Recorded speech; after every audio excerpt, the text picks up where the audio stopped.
At my husband's funeral, my daughter-in-law ripped the scarf off my head and screamed, "Stop faking cancer! You shaved your hair just to secure his inheritance." Everyone laughed at my exposed bald head while I wept. That's when a mysterious man stepped up, covered my head with his jacket, and said 6 words no one could have predicted. "I'm glad to have you here. Follow my story until the end and comment the city you're watching from so I can see how far my story has reached. My name is Sylvia, and I never imagined that the worst moment of my life would happen at my husband's funeral." I stood there in my black dress, the fabric loose around my shrinking frame, watching as people filed past Donovan's casket, 64 years old, and I felt ancient. The silk scarf wrapped around my head was my shield against the world's stares, hiding what the chemotherapy had stolen from me. Every strand of hair, every eyebrow, every eyelash, gone. Donovan had been my anchor for 38 years. When the doctor first said the word cancer 6 months ago, his hand tightened around mine like a lifeline. "We'll fight this together," he whispered, and we did, until his heart gave out 3 weeks ago, leaving me to face this battle alone.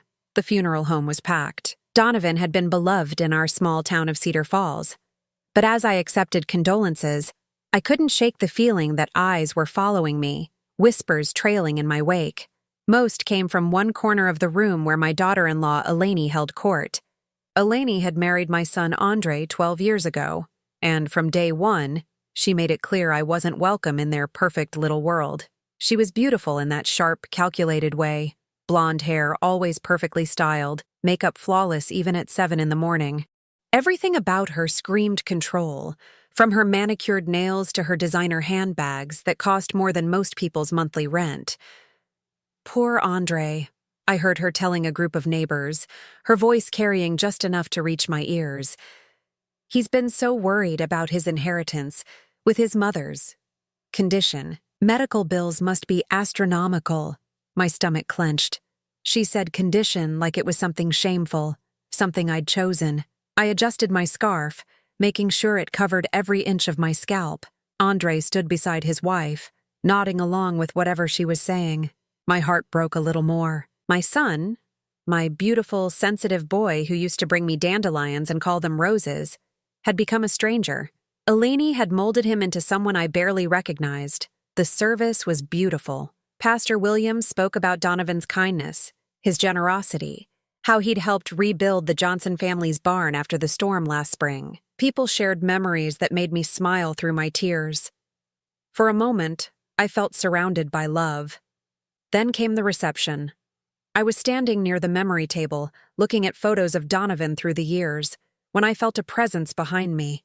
I turned to find Eleni, her blue eyes cold as winter. "We need to talk," she said, her voice low but sharp. "Not here, Eleni. Not today." She grabbed my arm, her manicured nails digging into my skin. "Yes, here. Yes, today." Her voice rose, drawing attention from nearby mourners. "I'm tired of this charade, Sylvia." "What charade?" I kept my voice steady, though my heart was racing. "This." She gestured at my scarf with disgust. "This pathetic bid for sympathy. Don't think I don't see what you're doing."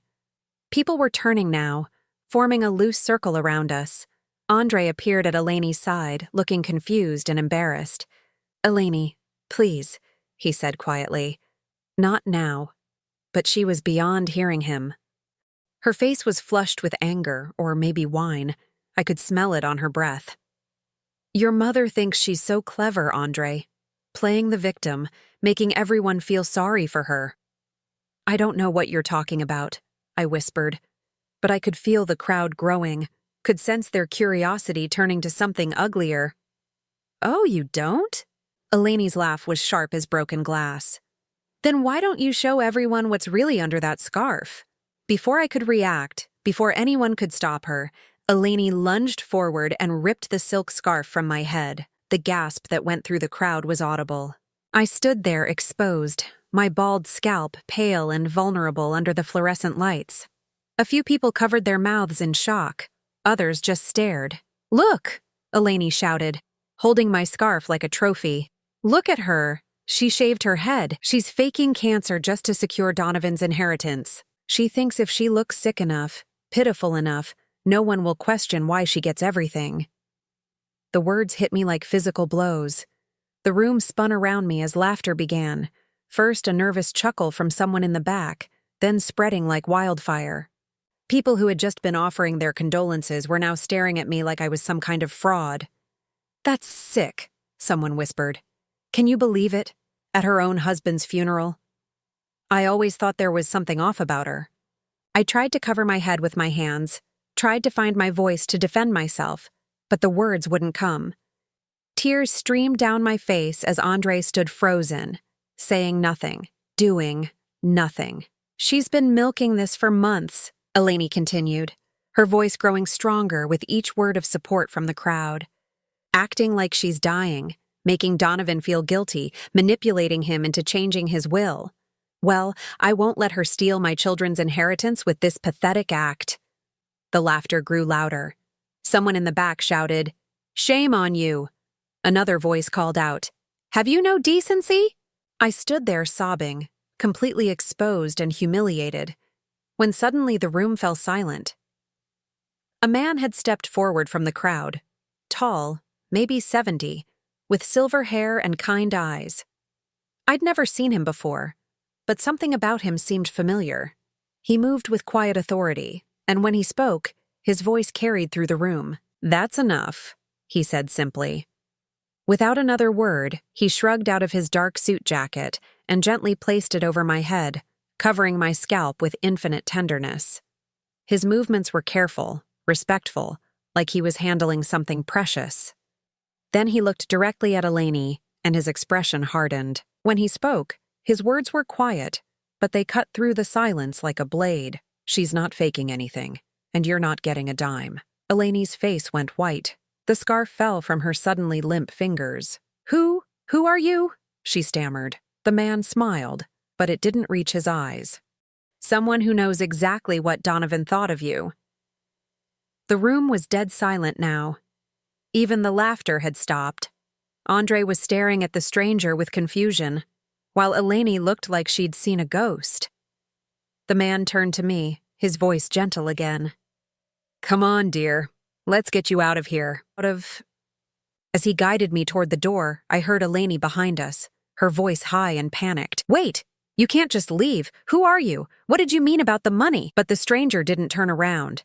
He just kept walking, one protective hand on my shoulder, leading me away from the worst moment of my life. And as we stepped outside into the cool afternoon air, I couldn't shake the feeling that this mysterious man held the key to secrets I never knew existed. 3 days had passed since the funeral, and I hadn't left my house. Every time I closed my eyes, I could hear that laughter echoing in my head, could feel the weight of those stares on my exposed scalp. The stranger's jacket still hung in my closet. I'd wanted to return it, but I had no idea who he was or how to find him. I sat in Donovan's recliner, the one he'd claimed was perfectly molded to his body after 20 years of use, and let myself remember. Sometimes that's all you can do when the present hurts too much, escape into the past. Eleni had always hated me, but it hadn't started that way. When Andre first brought her home 12 years ago, I'd tried so hard to welcome her. I remember spending an entire weekend making her favorite lasagna from scratch, buying fresh flowers for the guest room, even learning to make those fancy cocktails she liked.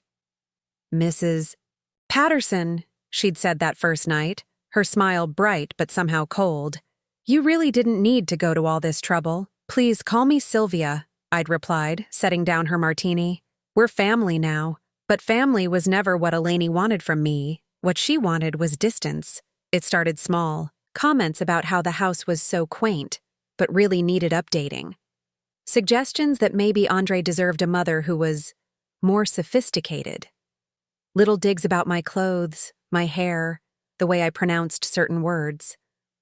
"Mom's from a different generation," Andre would say, trying to keep peace. But each time he moved a little further toward Eleni's side, a little further away from mine. The worst part was watching my son change.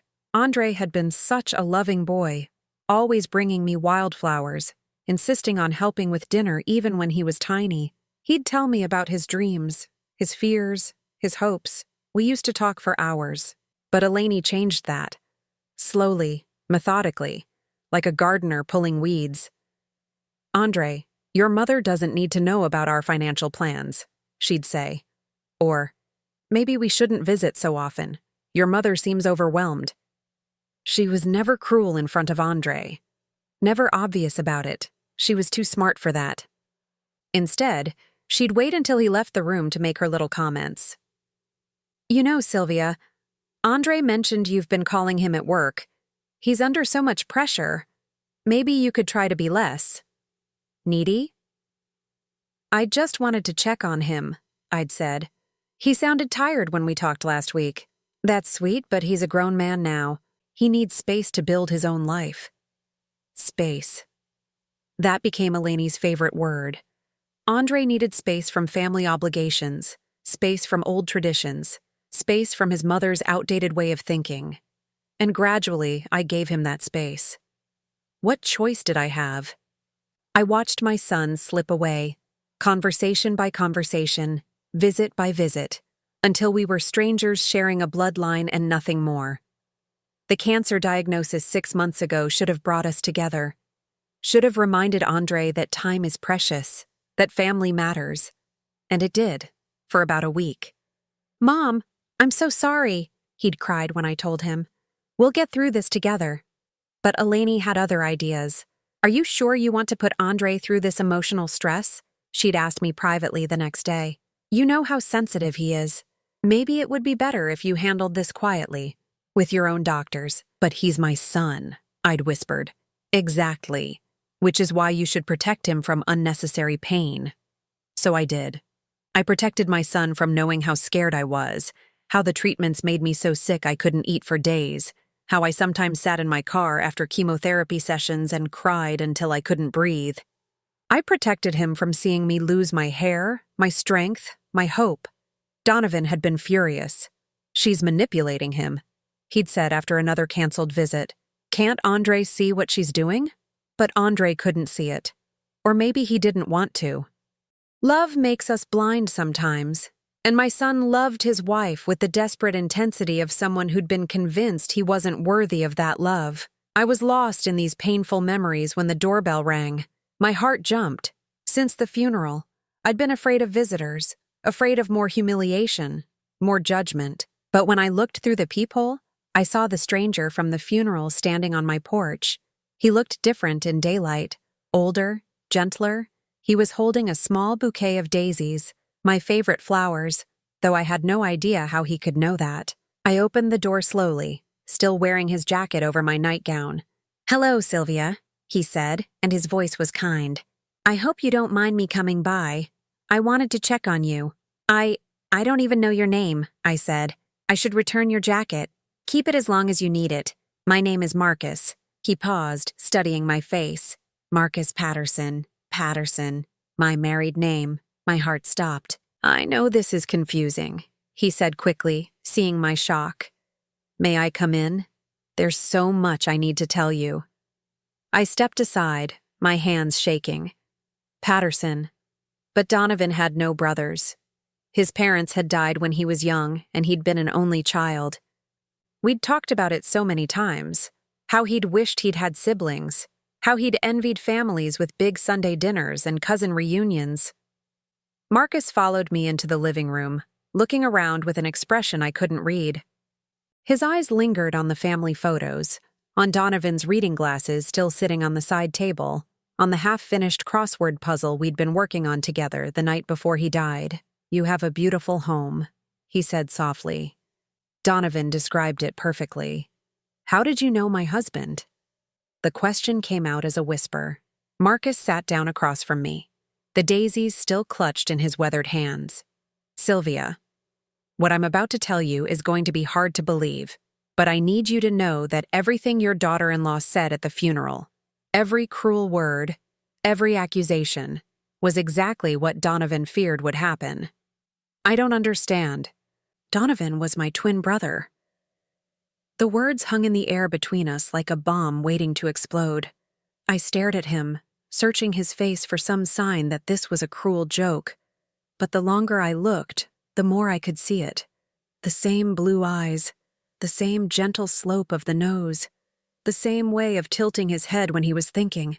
That's impossible, I breathed. Donovan was an only child. He told you what our parents made him promise to tell everyone, Marcus said quietly.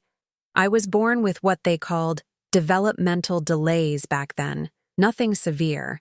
I was just slower to learn, struggled in school. But in 1953, that was seen as a shameful family secret. My chest felt tight.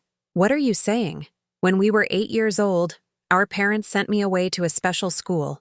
They told everyone I'd died of pneumonia, made Donovan promise never to speak of me again, and he kept that promise until about 6 months ago. 6 months ago, when I was diagnosed.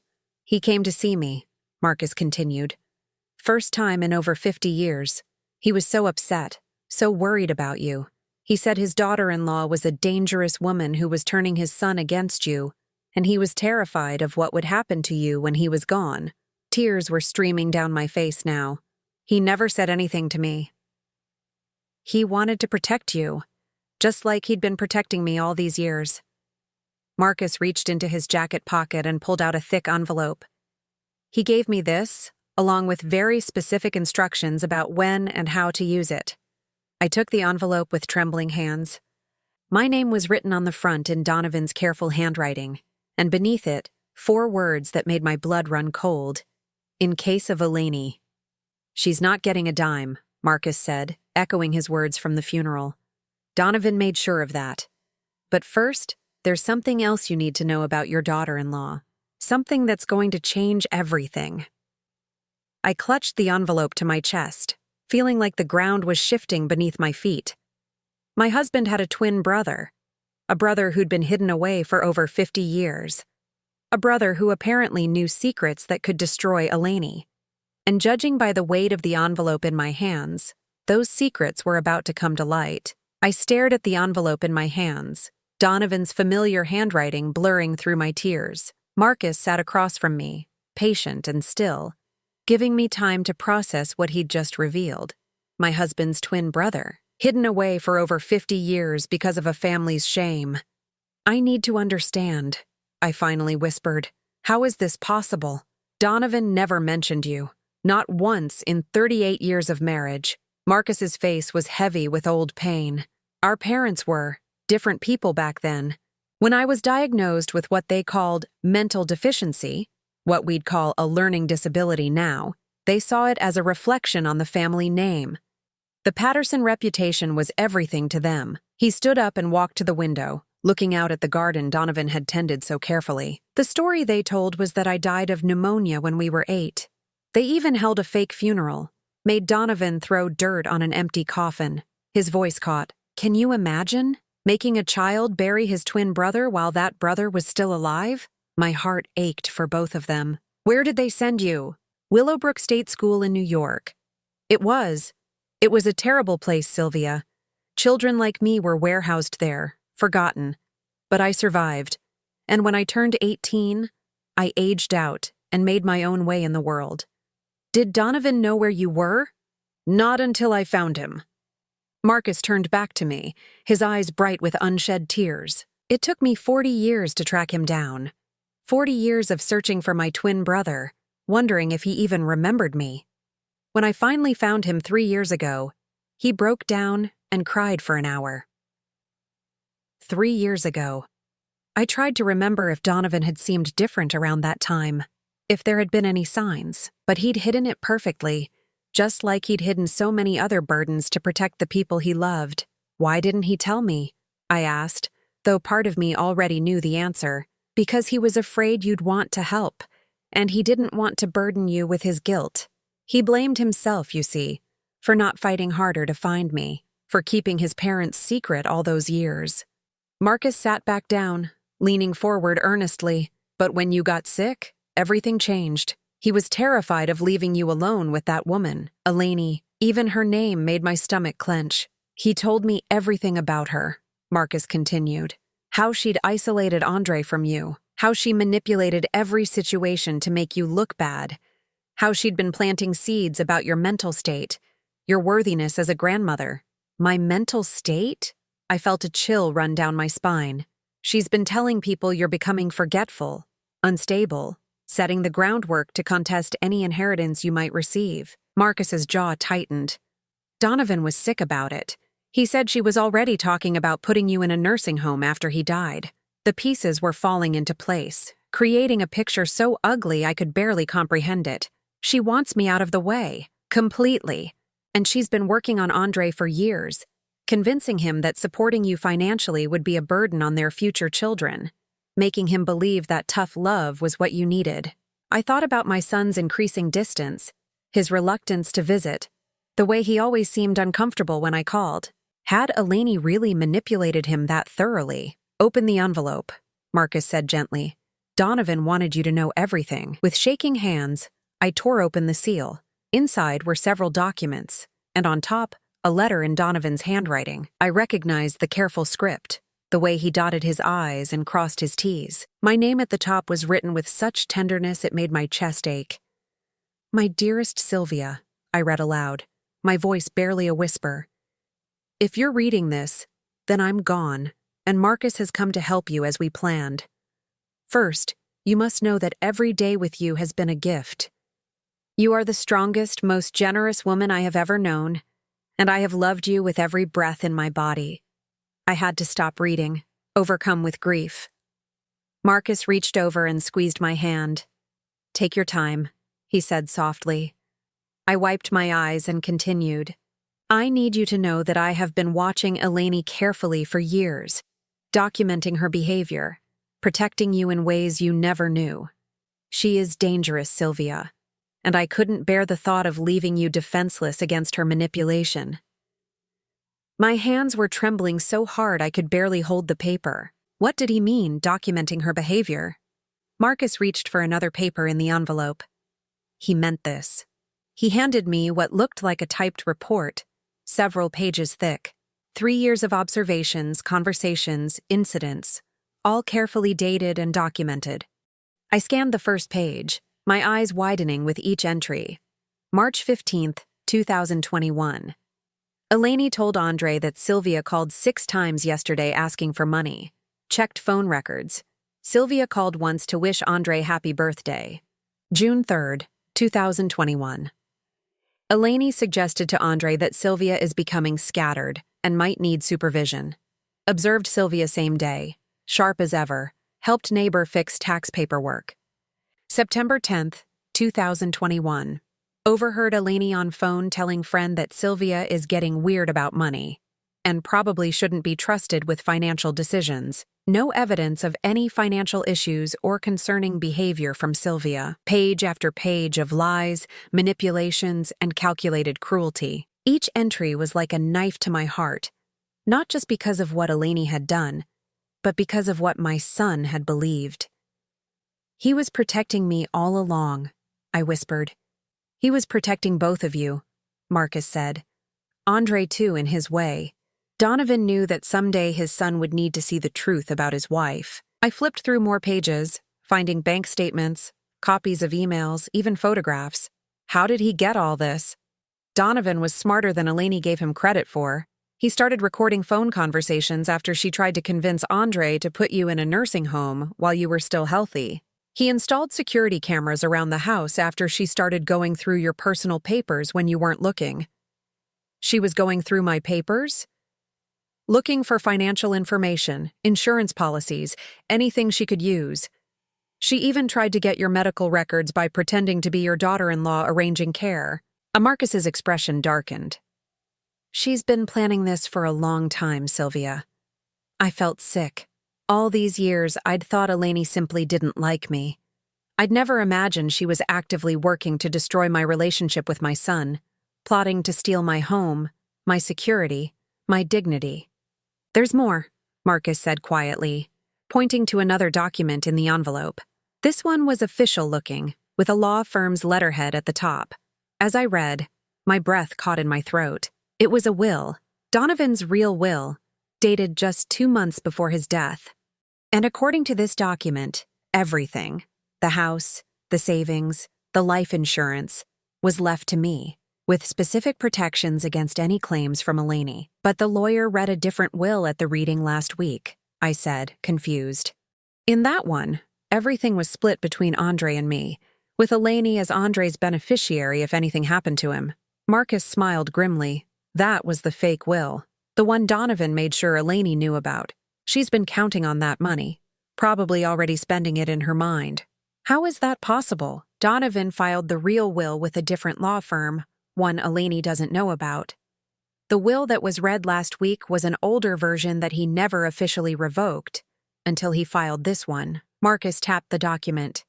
This is his true final testament, properly witnessed and notarized. I stared at the papers, my mind reeling. She's going to fight this. Let her try. Donovan anticipated that too. He handed me another thick folder. Financial records showing that you and Donovan paid for your own medical expenses. Documentation of all the lies she told about your condition. Witness statements from friends and neighbors who can testify to your sound mental state. It was overwhelming. Years of careful preparation, all designed to protect me from a daughter-in-law I'd tried so hard to love. There's one more thing, Marcus said, his voice growing serious. Something Donovan discovered just before he died. Something about Eleni that even Andre doesn't know. He reached for the final document in the envelope, and as I saw what it was, my blood turned to ice. She's done this before, Sylvia. You're not her first victim.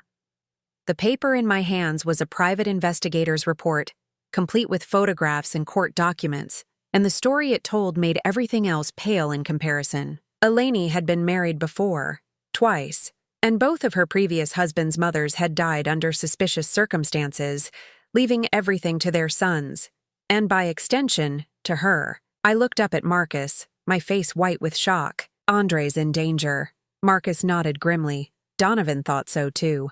That's why he made sure this information would come to light after his death. He couldn't risk Eleni finding out what he knew while he was alive. We have to warn him. We will. But first, we need to make sure she can't hurt you anymore. Tomorrow morning, we're going to pay a visit to the real lawyer, and we're going to make sure Donovan's actual will is executed exactly as he intended. I clutched the documents to my chest, feeling overwhelmed and terrified and grateful all at once. My husband had protected me even beyond the grave, and now his hidden brother was here to carry out that protection. But as I looked at the evidence of Eleni's past crimes, I couldn't shake the feeling that this was only the beginning. A woman who had killed twice wouldn't hesitate to kill again, especially when her carefully laid plans were falling apart. And I was the only thing standing between her and everything she'd worked so hard to steal. The law office of Hartwell, Morrison & Associates was nothing like the modest practice where Donovan's fake will had been read. This downtown firm occupied 3 floors of a gleaming glass building, with marble floors and oil paintings that probably cost more than my annual income. I sat in the plush waiting room beside Marcus, clutching my purse and trying not to feel intimidated. Mrs. Patterson? A distinguished man in his 60s approached us, his silver hair perfectly styled and his suit clearly expensive. I'm Edward Morrison. I'm so sorry for your loss. Marcus stood and shook his hand. Mr. Morrison, thank you for seeing us on such short notice. This is Sylvia, Donovan's widow. Of course, please come into my office. He led us down a hallway lined with legal books and into a corner office with floor-to-ceiling windows overlooking the city. I have to say, Mrs. Patterson, your husband was one of the most thorough clients I've ever worked with. He thought of everything.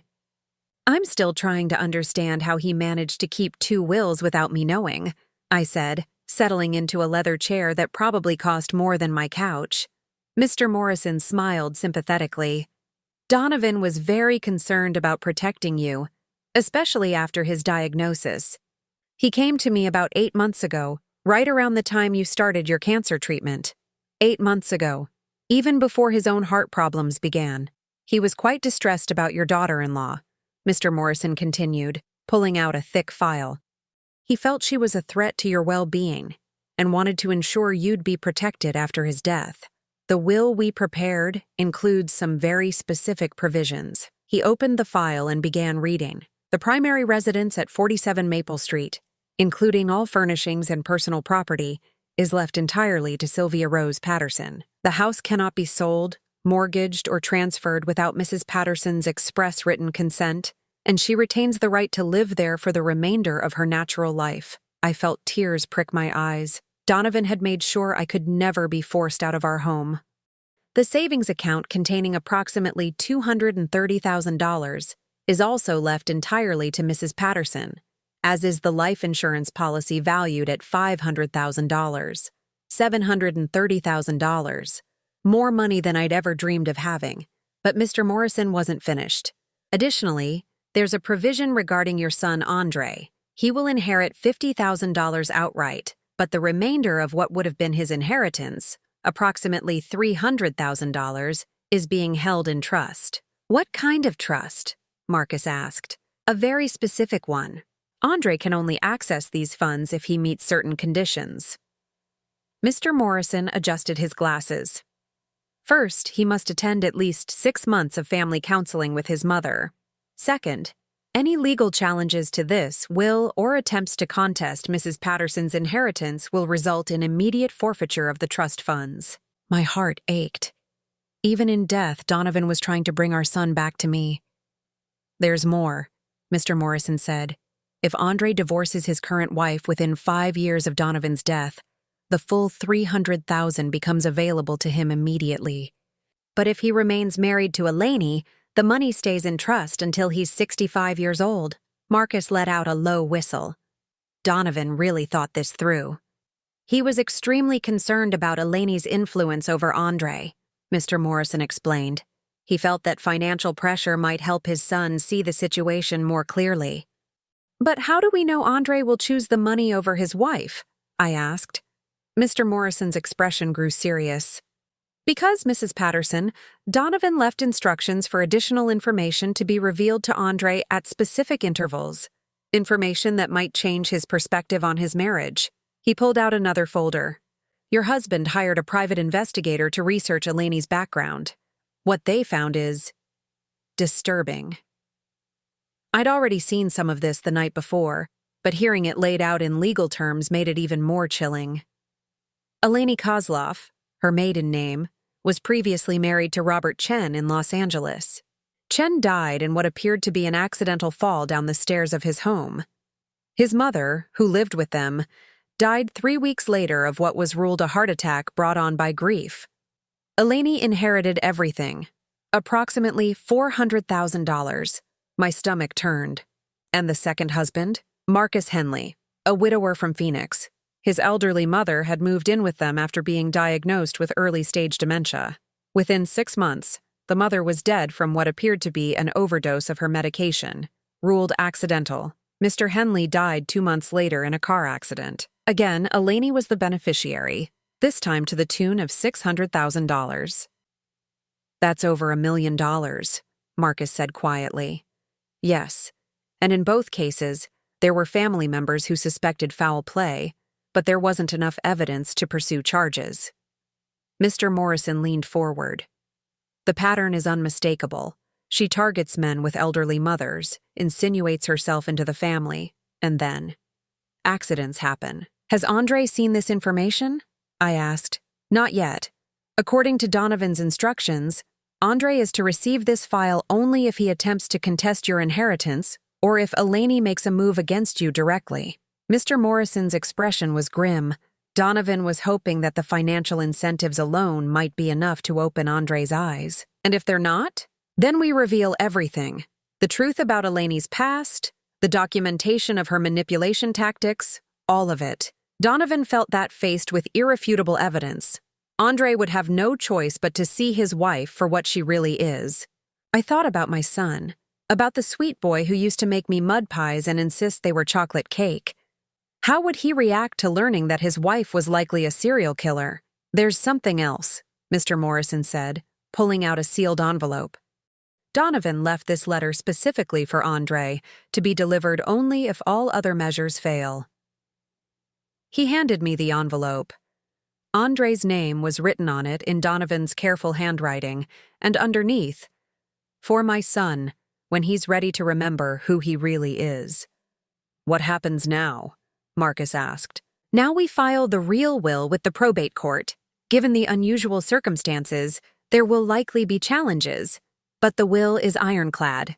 Donovan made sure of that. Mr. Morrison gathered the papers. I should warn you, Mrs. Patterson, when Eleni discovers that she won't be inheriting anything, she's likely to become desperate. Desperate people do desperate things. A chill ran through me.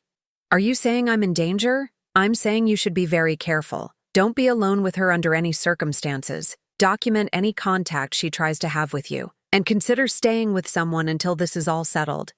Marcus spoke up immediately. She can stay with me. I have a small place outside town, very private. I looked at him. This brother-in-law I'd just learned existed. This stranger who'd stepped in to protect me just as Donovan had planned. I can't impose on you like that. You're not imposing. You're family. His voice was firm. Besides, Donovan made me promise to keep you safe, and I intend to honor that promise. Mr. Morrison nodded approvingly. That's wise. I'll expedite the probate process as much as possible, but these things take time. In the meantime, I'll have my office contact Andre to inform him of the real will and the conditions of his inheritance. As we prepared to leave, I had one more question. Mr. Morrison, in your professional opinion, will Andre choose the money over his wife? The lawyer was quiet for a long moment. Mrs. Patterson, I've been practicing law for 35 years. I've seen families torn apart by greed, love, loyalty, and fear. In my experience, when someone is finally confronted with the truth about a person they love, they have to make a choice between what they want to believe and what they know to be real. He walked us to the door. Your son sounds like a good man who's been manipulated by an expert, but he's also Donovan's son, which means he has strong moral fiber underneath all that manipulation. The question is whether Eleni has buried that moral fiber too deep to reach. As we left the building, I felt like I was walking into a new chapter of my life. For the first time since Donovan's death, I had hope, not just for financial security, but for the possibility of getting my son back. But I also felt the weight of the knowledge I now carried. My daughter-in-law was likely a killer, and my son was her next target. The money Donovan had left might save Andre's life, but only if he was smart enough to choose it over the woman who had spent years isolating him from everyone who truly loved him. What do you think will happen when Andre finds out about the will? I asked Marcus as we walked to his car. I think, Marcus said slowly, we're about to find out exactly who your son really is underneath all of Eleni's manipulation. His words should have been comforting, but as we drove away from the law office, I couldn't shake the feeling that we were about to enter the most dangerous phase of this whole ordeal. Eleni had killed before when her plans were threatened, and now, for the first time in her carefully orchestrated scheme, she was about to face real consequences. The question was, what would she do when she realized her perfect plan was falling apart? And would Andre figure out the truth before it was too late? 3 days after our meeting with Mr. Morrison, the phone calls started. I was staying at Marcus's small cabin on the outskirts of town, a cozy place surrounded by pine trees that reminded me of the vacation home Donovan and I had always dreamed of buying. Marcus had insisted I take the bedroom while he slept on the couch, and for the first time in weeks, I felt safe. That feeling shattered when my phone rang at 7 in the morning. Mom, Andre's voice was strained, confused. I just got a call from some lawyer downtown. He says Dad left a different will. That doesn't make sense. I gripped the phone, my heart racing. Andre, there's so much you don't know. Did you know about this? His voice was sharp now, accusatory. Did you and Dad plan this behind my back? Honey, please let me explain. Explain what? How you manipulated my dying father into cutting Eleni out of his will? The words hit me like slaps. I can't believe you'd be so vindictive. Vindictive. That was Eleni's word, her poison already working through Andre's veins. Andre, your father was trying to protect... The line went dead. Marcus, who'd been making coffee in the kitchen, came over with a concerned expression. Eleni got to him first? I nodded, unable to speak past the lump in my throat. My son believed I was the villain in this story, just as Eleni had trained him to believe. The second call came an hour later, This time it was Eleni herself. "You pathetic old witch," she hissed, her cultured facade completely dropped. "Did you really think you could steal what's rightfully ours?" "I didn't steal anything, Eleni. Donovan left me what he wanted me to have. That money belongs to Andre, to our future children." Her voice was getting higher, more frantic. "You're a sick, dying old woman. What do you need with all that money?" "I'm not dying," I said quietly. "My cancer is responding well to treatment." There was a long pause. When Eleni spoke again, her voice was ice cold. "We'll see about that." She hung up, and I stared at the phone with growing dread. There had been something in her tone, something that made me think of those two previous husbands, those two elderly mothers who'd died so conveniently. Marcus took the phone from my shaking hands. "We're going to the police. And tell them what? That my daughter-in-law threatened me? That your daughter-in-law has killed before and just threatened to kill again." His voice was firm. "Donovan prepared for this too, Sylvia. It's time to use the nuclear option." The police station was a squat brick building that smelled of coffee and industrial disinfectant. Detective Sarah Chen, no relation to Eleni's first husband, she assured us, was a woman in her 40s with kind eyes and the tired expression of someone who'd seen too much. "Mrs. Patterson, I've reviewed the files your husband compiled," she said, spreading the documents across her desk. "This is extensive documentation of harassment and psychological manipulation. But what concerns me most is this." She tapped the private investigator's report about Eleni's previous marriages. 2 suspicious deaths in Los Angeles, 2 more in Phoenix, all within the same pattern: elderly mothers dying shortly before their sons, with Eleni as the primary beneficiary. Detective Chen looked up at us. "I've been in touch with investigators in both cities. They've reopened those cases." "Can you arrest her?" Marcus asked. "Not yet, but we can investigate, and we can provide protection for Mrs. Patterson if she feels threatened." The detective leaned forward. "Has she made any direct threats?" I told her about the phone call, about the tone in Eleni's voice when she said, "We'll see about that." "That's enough to bring her in for questioning," Detective Chen said. "Sometimes a little pressure is all it takes to make someone slip up." She was wrong. Eleni was too smart to slip up under questioning. But what the detective didn't anticipate was how desperate Eleni would become when she realized the walls were closing in. That evening, I was sitting in Marcus's living room reading when I heard a car pull up outside. Through the curtains, I could see Andre's Honda in the driveway. "Stay here," Marcus said, but I was already moving toward the door. Andre stood on the porch alone, his hands shoved deep in his pockets. He looked older somehow, like the events of the past few days had aged him years.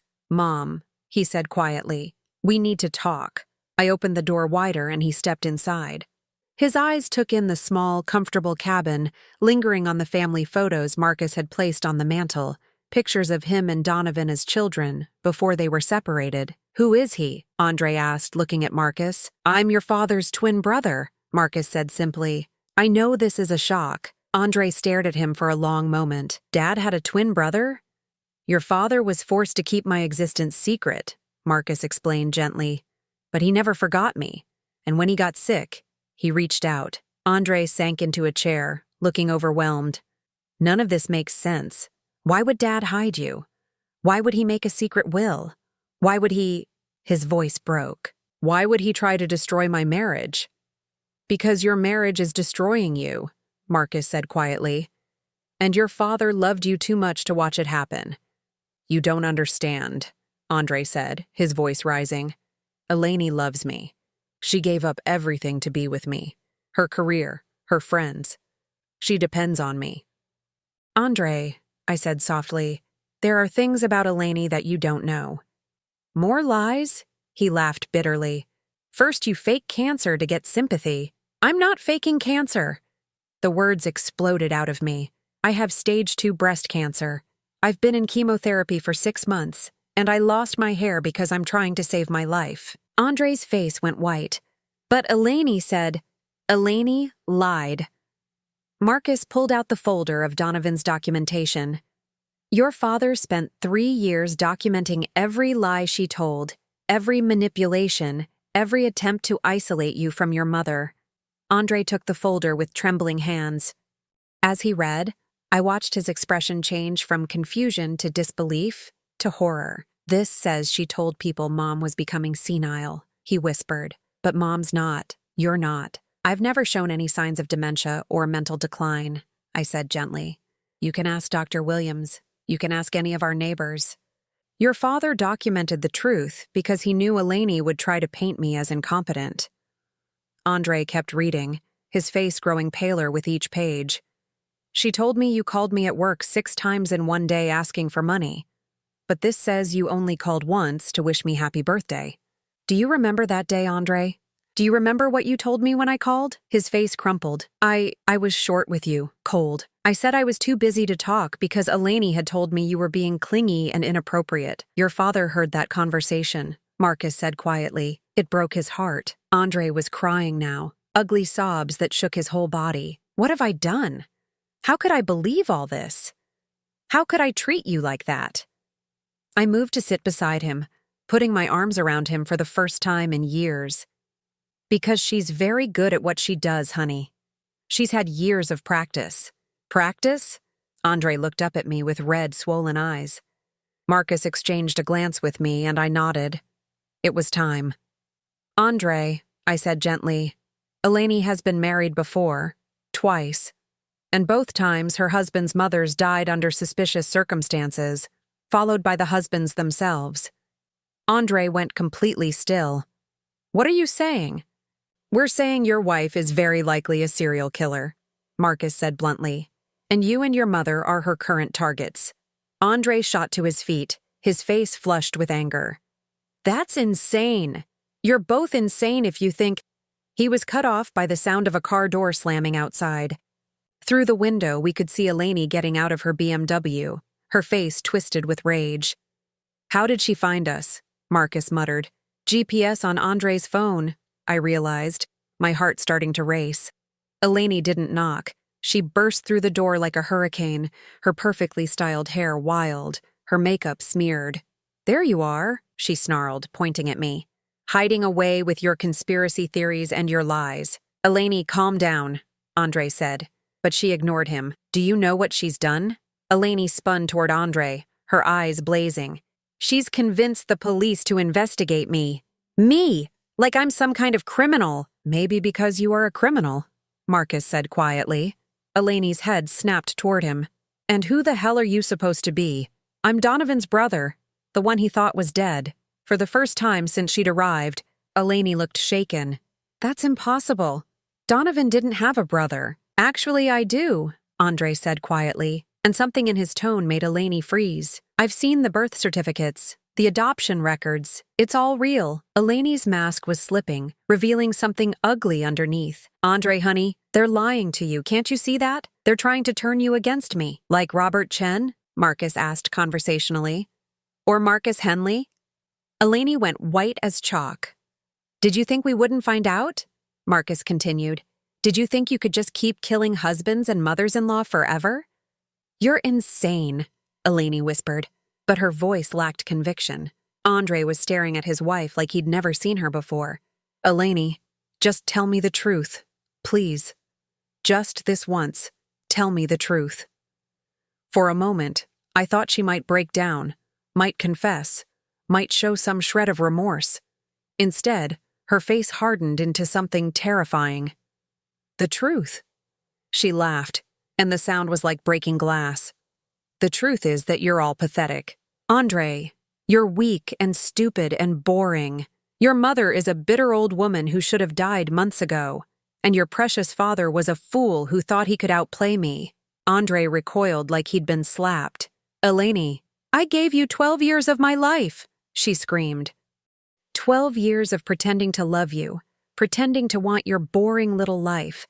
And this is how you repay me? By believing lies about me?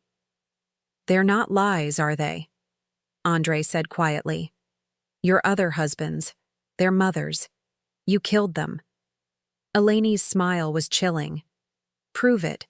And that's when I knew, with absolute certainty, that we were all in terrible danger. The silence that followed Elaine's confession was deafening. She stood there in Marcus's living room, her mask completely off for the first time, and I could see the cold calculation behind her eyes. She was deciding something, weighing her options, and I knew with crystal clarity that none of us were safe. Andre was staring at his wife like he'd never seen her before. "Elaine," he whispered, "please tell me you didn't. Please tell me you're not." She laughed, a sound like ice cracking. "What, Andre? A killer? Is that what you want to ask me?" "The police are already investigating," Marcus said quietly, his hand moving slowly toward his phone. "There's nothing you can do now." "Isn't there?" Elaine's smile was terrifying. "You'd be surprised what accidents can happen to elderly people with cancer. Falls downstairs, medication mix-ups, house fires started by faulty wiring." My blood turned to ice. She was talking about killing me right in front of Andre, right in front of Marcus, like it was nothing more than planning a grocery list. "You're sick," Andre said, backing away from her. "You're really, truly sick." "I'm practical," Elaine snapped. "Do you know how much money your family has? Do you know what we could have done with that money? But no, you had to be loyal to Mommy, had to worry about precious Daddy's feelings. They're my family. They're obstacles." Elaine's voice rose to a shriek. "Just like Robert's mother was an obstacle. Just like Marcus's mother was an obstacle. Just like she pointed at me, is an obstacle." Andre was crying now, but they weren't tears of sadness. They were tears of rage. "How could you? How could you make me believe all those lies about my mother?" "Because you're weak," Elaine spat. "You wanted to believe them. You wanted an excuse to pull away from her because taking care of aging parents is hard work, and you're too selfish to do hard work." The words hit Andre like physical blows, but I could see something changing in his face. The boy I'd raised, the man with a good heart buried under years of manipulation, was finally fighting his way to the surface. "Get out," he said quietly. "What?" "Get out of here. Get out of my life. We're done." Elaine's expression shifted from fury to panic. "Andre, no, you don't understand. I did this for us. Everything I did was for us. You killed people. I killed people who were in our way, people who would have made us miserable." She grabbed his arm, her nails digging into his skin. "Don't you see? We can still have everything. The money, the house, the life we planned." Andre jerked away from her. "I don't want any of it. Not if it came from murder." "You're making a mistake," Elaine said, her voice dropping to something low and dangerous. "A huge mistake." That's when I noticed Marcus had managed to dial 911 on his phone, holding it low so Elaine wouldn't see. Help was coming, but would it arrive in time? Elaine seemed to sense that control was slipping away from her. Her eyes darted between the three of us, and I could see her making calculations. If she was going down, she was going to take us with her. She reached into her purse, and for a moment I thought she might have a gun. Instead, she pulled out a small glass vial filled with clear liquid. "Do you know what this is?" she asked conversationally. "It's insulin, perfectly harmless to a diabetic in the right dose, but to someone who's not diabetic, especially someone weakened by cancer treatments." She smiled. "It causes hypoglycemic shock. Looks just like a heart attack." "Elaine, put that away," Andre said, his voice shaking. "I've been carrying this for weeks," she continued as if he hadn't spoken. "Waiting for the right moment. I was going to use it after the funeral, make it look like grief had triggered a medical emergency. But then that stupid will ruined everything." She took a step toward me, and Marcus moved to block her path. "Get out of my way, old man." "I don't think so." Elaine's laugh was hysterical now. "You think you can stop me? I've gotten away with this 4 times already. 4 times. And I would have gotten away with it again if Donovan hadn't been so paranoid." 5 times, Andre said quietly. Elaine turned to him, confused. "What?" "You said 4 times. But that would be Robert, his mother, Marcus, and his mother. That's only 4 people, but you mentioned 5 times. For the first time, Elaine looked rattled. I misspoke, but Andre was shaking his head. "No, You said 5 times because there was someone else, wasn't there? Someone before Robert. Andre, who was it, Eleni? Who was your first victim? Eleni's composure cracked completely. It doesn't matter. It was a long time ago. It was your first husband, wasn't it? The one you told me died in a car accident when you were 22. Andre's voice was horrifyingly calm. How did you really kill him? He was going to leave me. The words burst out of her like a dam breaking. He found out about the money I'd been stealing from his business and he was going to divorce me. I couldn't let him ruin my life. So you killed him. It was supposed to look like suicide, but the stupid investigation dragged on for months and I had to leave town. Eleni was sobbing now, years of carefully constructed lies tumbling down around her. But I learned from my mistakes. I got better at it. In the distance, I could hear sirens. Marcus's call had gone through. Eleni heard them too. Her face went through a series of expressions: panic, rage, and finally, a terrifying calm. If I'm going down, she said quietly, I'm taking her with me. She lunged toward me with the vial of insulin, but Andre was faster. He tackled his wife, sending them both crashing to the floor. The vial went flying, shattering against the wall.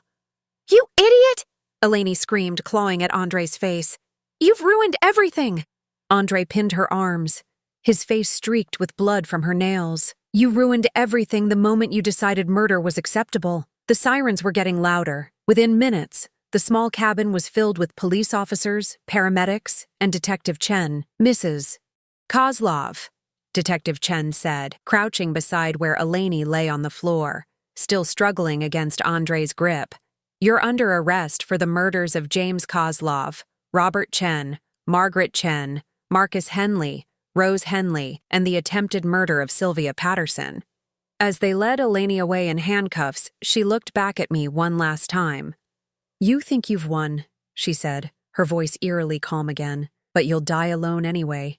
Cancer will kill you, and Andre will move on with his life, and no one will remember you. I looked at my son, who was being treated by a paramedic for the scratches on his face. I won't die alone, I said quietly. And even if I did, I'd rather die alone than live the way you have, surrounded by people you've murdered for money. Eleni said nothing else as they put her in the police car. 6 months later, I sat in my garden, watching the roses Donovan had planted bloom for another spring. My last cancer scan had been clear, and my hair was growing back, still thin, still gray, but mine again. Andre came by every Sunday now, just like he had when he was young. We cooked together, worked in the garden together, talked about everything we'd missed during those lost years. The trust fund Donovan had set up was released to Andre after his divorce was finalized, but he'd surprised me by using most of it to set up a small foundation in his father's name, providing support for families dealing with elder abuse. Marcus had become a permanent fixture in my life, the brother I'd never had, and the family connection to Donovan I'd thought I'd lost forever. He'd moved into the small apartment above the garage, and we took care of each other in the quiet, comfortable way of people who'd learned not to take family for granted. The trial had been swift. Faced with overwhelming evidence from 5 different jurisdictions, Eleni had pleaded guilty to avoid the death penalty. She was sentenced to life in prison without the possibility of parole. The newspapers had called her a black widow, but I tried not to think about that. She was gone from our lives, and that was what mattered. Andre had struggled with guilt for months, blaming himself for not seeing through Eleni's manipulation sooner. But therapy was helping, and slowly, the son I'd raised was emerging from the shell of the man she'd tried to create. I keep thinking about all the years we lost, he said one Sunday afternoon as we sat on the porch drinking lemonade. Don't, I said gently. Think about all the years we have ahead of us. He smiled, the first real smile I'd seen from him since before his marriage. Dad would be happy to see us together again. He knew we'd find our way back to each other, I said, touching the locket at my throat. A new one Andre had given me with pictures of him and Donovan inside. He just made sure we'd have the chance. As the sun set over our quiet street, I thought about Donovan's final gift. Not the money, not the house, but the truth. The truth that had set us all free from Eleni's web of lies. The truth that had given me back my son and introduced me to a brother I'd never known I had. Some people might say I was lucky to survive Elaine's plot, but I knew better. I wasn't lucky. I was loved. Loved by a husband who'd protected me even beyond the grave. Loved by a brother-in-law who'd honored a promise to a twin he'd been forced to forget. And loved by a son who'd found his way home despite years of manipulation. That evening, as I prepared for bed in the house I would never have to leave, I said a quiet thank you to Donovan. He'd been right about everything: the danger, the solution, and most importantly, the power of family to overcome even the darkest evil.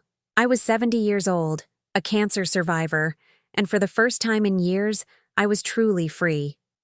Free from fear, free from manipulation, and free to live the rest of my life surrounded by people who loved me for exactly who I was. And that, I realized, was the greatest inheritance of all. Now I'm curious about you who listened to my story. What would you do if you were in my place? Have you ever been through something similar? Comment below.